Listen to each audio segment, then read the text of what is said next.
जगद्गुरू श्री संत तुकाराम महाराज यांचा पालखी सोहळा इंदापूर तालुक्यातील संसर येथील मुक्काम आटपून निमगाव केतकीच्या दिशेने मार्गस्थ झालेला आहे। अगदी भर उन्हात देखील जे वारकरी आहेत, भाविक आहेत, हे मोठ्या उत्साहात जाताना दिसत आहे। एकंदरीतच भक्तिमय वातावरण झालेलं चित्र आपल्याला पाहावयास मिळत आहे। हे आपल्यासोबत काही वारकरी बांधव आहेत, आपण त्यांच्याशी बातचीत करणार आहोत। खरं पालखीला चाललेला आहे, काय अनुभव येतोय? निमगाव केतकीत पालखी पोहोचते? हो, पोहोचते। आम्हाला अनुभव वाटाने भरपूर पाणी आहे, सगळं चारा आहे, जिथल्या तिथं वाटर बिस्किट आहे, काय सगळं सगळं व्यवस्थित आहे। आम्हाला कुठल्या गोष्टीत काही सुद्धा कमी नाही। आणि भजन कीर्तन म्हणत आम्ही सगळे हो।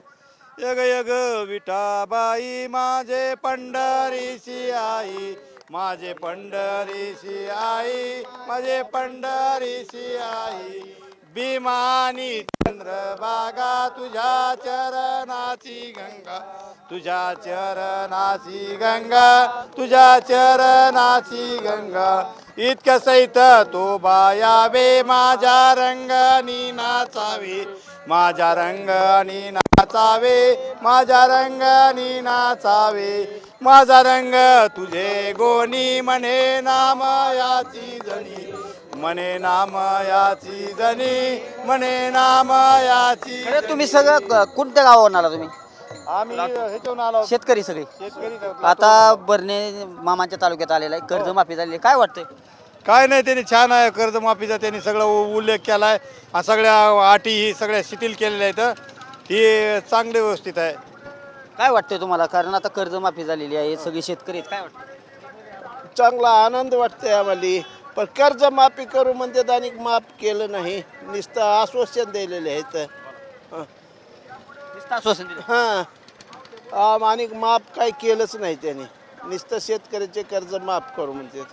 माफ करू पण माफ नाही, नुसतं आश्वासन. आश्वासन दिलेले आहेत नुसतं। काय वारकरी आहेत आपल्यासोबत, आणून त्यांच्याशी आपण बातचीत करणार आहोत। खरं तर पंढरीच्या वाटेवरती चाललेला आहात, काय वाटतंय? काय भावना, काय भक्तिमय वातावरण झालेलं आहे? काय आनंद वाटते वारी चालताना, शरीराला चांगलं, कोणत्या गोष्टीची कमतरता नाही वाटेने, पाण्याची कमी नाही, अन्नदानाची कमी नाही, सगळ्या सुखसोयीत वारकऱ्यासाठी। सरकारनं एवढंच करावं, शेतकऱ्याची कर्जमाफी करावं, पांडुरंगा कर्जमाफी आता नाही, नुसते आश्वासनच आहेत ना, करतो म्हणे या तारखेला करतो, त्या तारखेला करतो, पण कोण आणखी केलं नाही ना। बळीराजा संकटात आहे, पाऊस नाही, पेरणी झाली, दुबार पेरणीची वेळ आली बळीराजावर। मुख्यमंत्र्याला एवढंच मागणं आहे की आमच्या शेतकरी मायबापाकडे लक्ष ठेवावं, दुसरं काय मागणं नाही आमचं। कृषी मंत्र्यांच्या तालुक्यात आहे आता, हो, इंदापूर तालुक्यामध्ये आलो। मागणी करा. काय नाही, कर्जमाफी करा, एवढंच मागणं आहे। पांडुरंगाला त्याच्या सद्बुद्धी देऊ, शेतकऱ्यासाठी कर्जमुक्ती करू, एवढंच मागणं मागायचं। नक्कीच हे वारकरी बांधव आहेत। खरं तर पंढरीच्या वाटेवरती हे अगदी भक्तिमय वातावरणात निघालेले पाहावयास मिळत आहेत।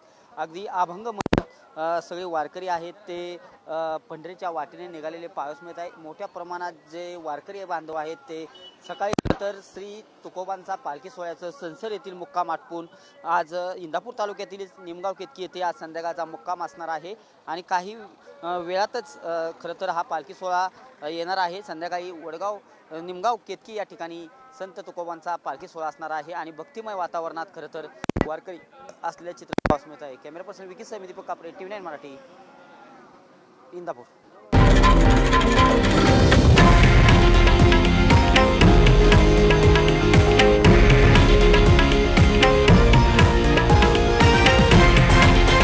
हे आहे देशातील नंबर 1 न्यूज नेटवर्क आणि आपण पाहत आहात TV9 मराठी, एकमेव।